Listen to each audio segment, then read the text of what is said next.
Hello everyone, it's I, Elijah Avalon. The sun is shining directly through my window, even with the curtain closed. So that's why I look like I'm in some kind of Twilight fan film. Um, but I digress. The reason we are here is to talk about, as you saw in the title, the Black Lent, the Witch's Black Lent, which has become a very popular and infamous all at the same time uh, idea put forth by Jasmine Ambrosia and Zoe Inferni. And Zoe Inferni has made beautiful, beautiful art for this. Um, and Jasmine has laid out everything that you need to know. So I'm going to link Jasmine Ambrosia's channel down below in case you don't know who she is, or if you don't follow her, you should. Follow her, that is. But she has several very short videos to help you jump in. It's just started, so it's not like you're behind on anything. In week one, it's a 6 week event. You are asked to, ponder the seven deadly sins. The seven deadly sins, as I'm sure everyone here knows, are Abrahamic beliefs and primarily Christian, primarily Catholic, but also Protestant. And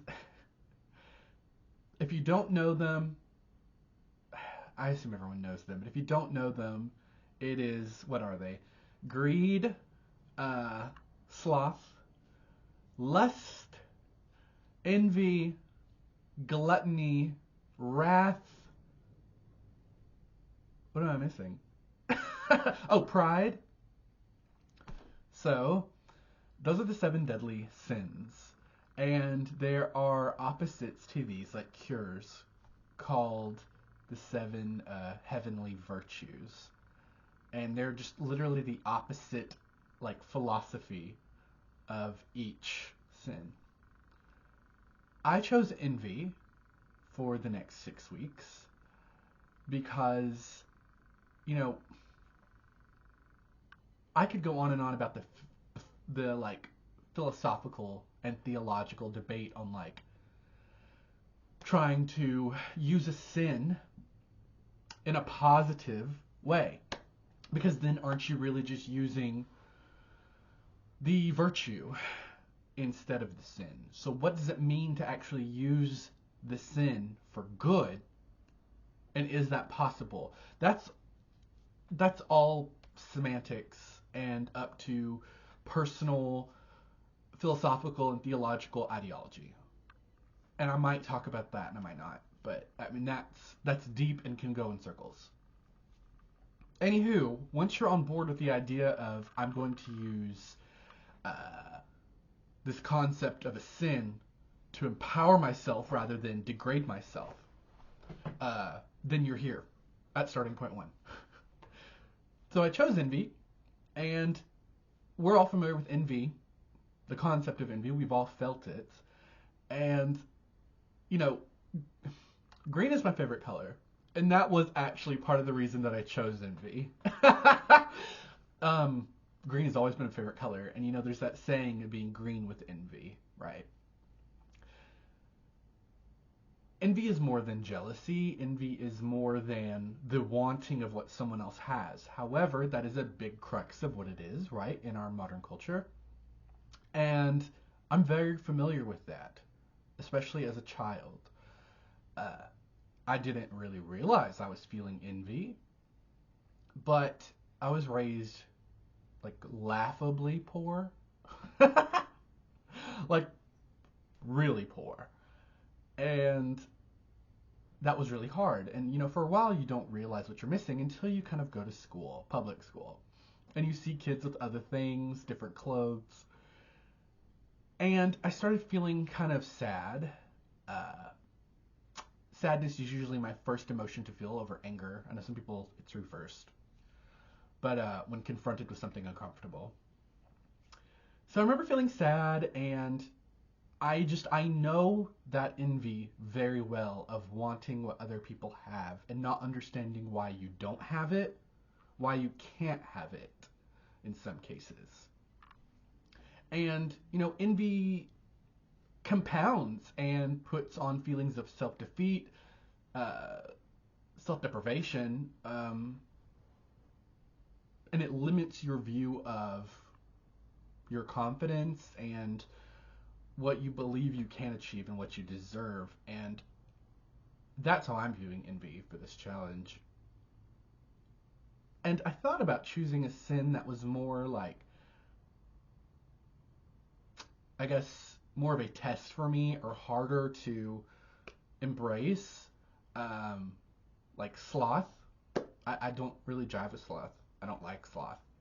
So that probably would have been a great pick for me. But I chose envy because so many things have been coming full circle in my life lately, like inside of my mind. And a lot of that stems from, your past, as does pretty much everything in our minds. And I've really come to a place in my mid-30s where I am moving forward and living in the present, truly, not just saying I am or just knowing that that's a possibility. I'm actually implementing that. And that comes with, setting aside your past, making peace with your past, letting go of the past, and letting go of thought forms and beliefs that belong in the past. It's a transformative process. And I've realized that in having to make peace with the hurting inner child of mine, I have to face the sin of envy, because he was very envious, that child. And yeah, that's why I chose envy. I hope that you watching, if you haven't already decided to join this, you do, because I think it's going to be a really, really cerebral, regenerative, transmutative experience. And I'm excited for it. So follow the links down below to Jasmine's channel. Check out what it all is, what it means, what the 6-week prompts are. It's just one prompt each week. Week 1 is just figuring out what sin you're going to work with.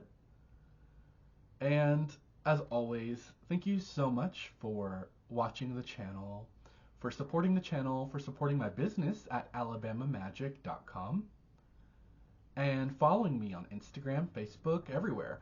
By the way, I have had some people recently try to contact me on various different social medias, because I am everywhere. And I respond to them all as I can, but the best absolute way to just interact with me is through Instagram, for sure.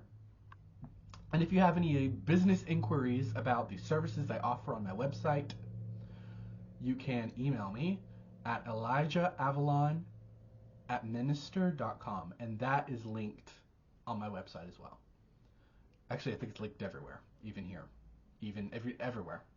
So anywho, thank you so much. We kept the rambling to a minimum, and I'm excited to delve into envy, and I want to know what sins intrigue you, excite you, scare you. Yeah. So join the challenge, and thank you so much for watching, and goodbye.